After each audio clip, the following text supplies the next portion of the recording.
We weren't saying, partners, every year we want to see a plan before you get your next 100,000, you know, and that's the way we would recommend doing it moving forward. Everybody needs to be held accountable. The partnership, like anything, is not static but dynamic and needs to evolve. It might need to end and new partnerships begin.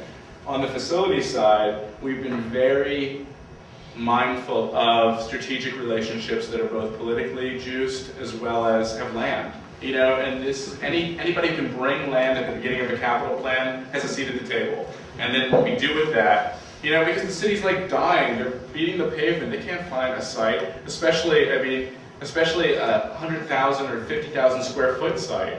So we've done so many retrofits in brownfield. I mean, the schools have really been pushed out to beyond our imaginations. I was on a call this morning. We've got a new gaming school that I actually want to talk to you guys about. It's a phenomenal concept. MacArthur is all the foundations behind it. We're going to do a high-level gaming school, and we're looking at an office building. We've put one of our schools on the 12th, 13th, and 14th floor of a building in the financial district, segregated entrance. I mean, it was a September 11th coup that the governor and the mayor were at the ribbon cutting on September 2003. It was the rebirth of downtown, but regardless of how it happens, we try to leverage these opportunities to really bring a lot of players to the table. And the corporate community has totally come to play.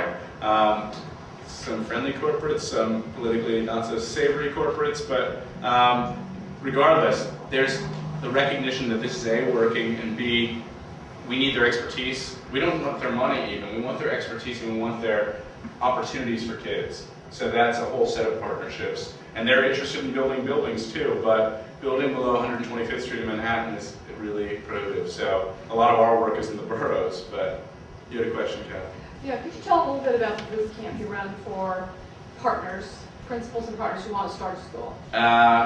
Yes, it's we've got a pretty dedicated 9-month school design process that we've kind of reified and shifted over the years that's well documented, and it's something that begins with a visioning process, kind of an asset mapping, and then drills down on the standards, and then goes through a whole set of operational things that any new school leader, and a lot of these folks are existing school leaders, and a lot of them are not, to your point. I mean, there's a new pipeline of school leaders that have come through. You know, when we began this initiative, there were like 1,150 schools in New York, and now there are 1,460 schools. So obviously there's a need for leadership. Aside from the fact that principals were aging out and getting towards retirement, there's just such a need for new leadership. So the boot camp is pretty well documented. It covers everything. It covers our 10 principles right now, and there are modules on every principle. So rigor,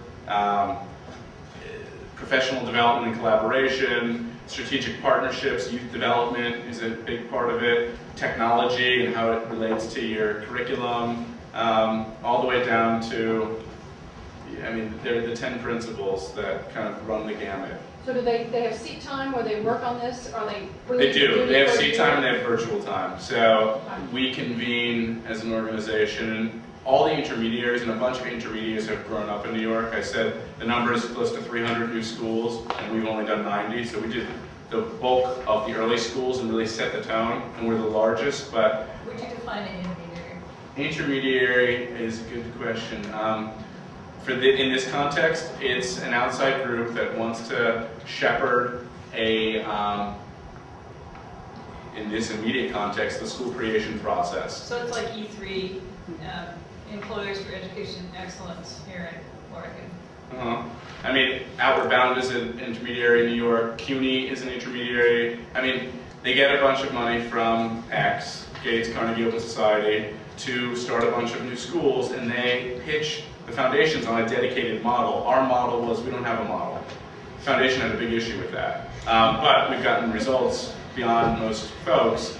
We're tightening our model, and there's the desire to do a tighter model moving forward, and I think we'll move towards that. But the model was, these are 10 principles, your school will be built around that, and you could be a school for carpentry, or you could be a school for peace and justice. Although we always get killed in the press now, the schools for peace and justice. The conservative press in New York just loves to beat us up about schools for social justice. And their kids aren't really articulating too exciting post, I mean, they can. I'm not beating up on peace and social justice, but as a relevant construct for kids, I think we're moving away from those types of schools.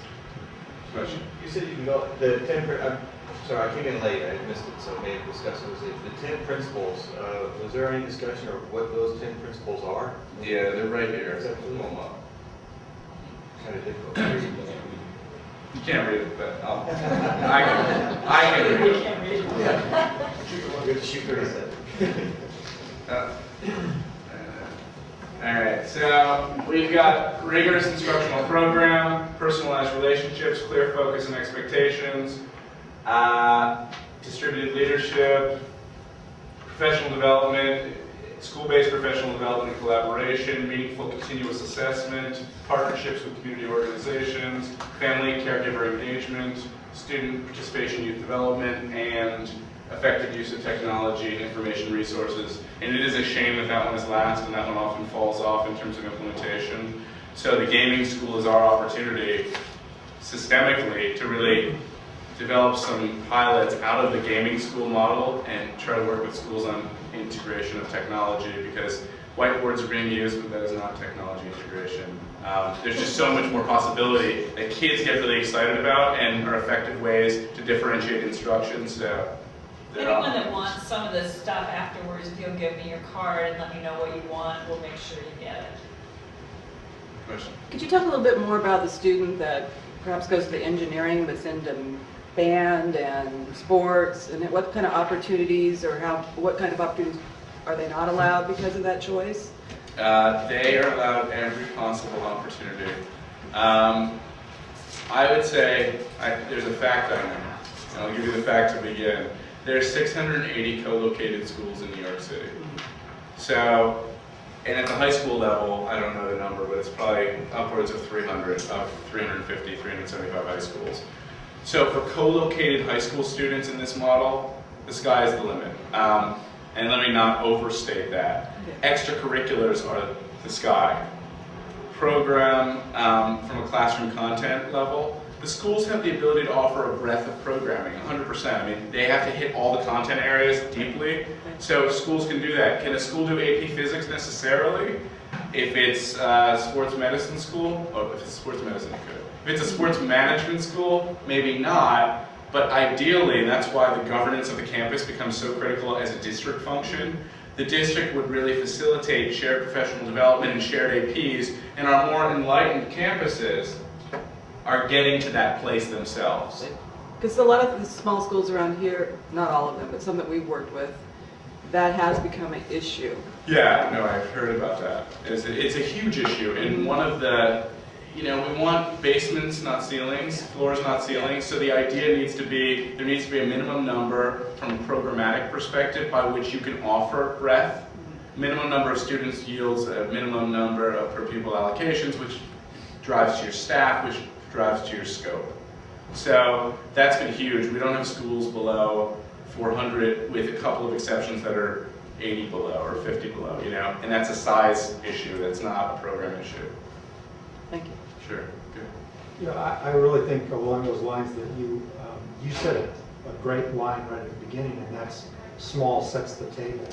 And there are dozens of iterations of these small schools, including this critical concept about what percentage of crossover kids do you allow.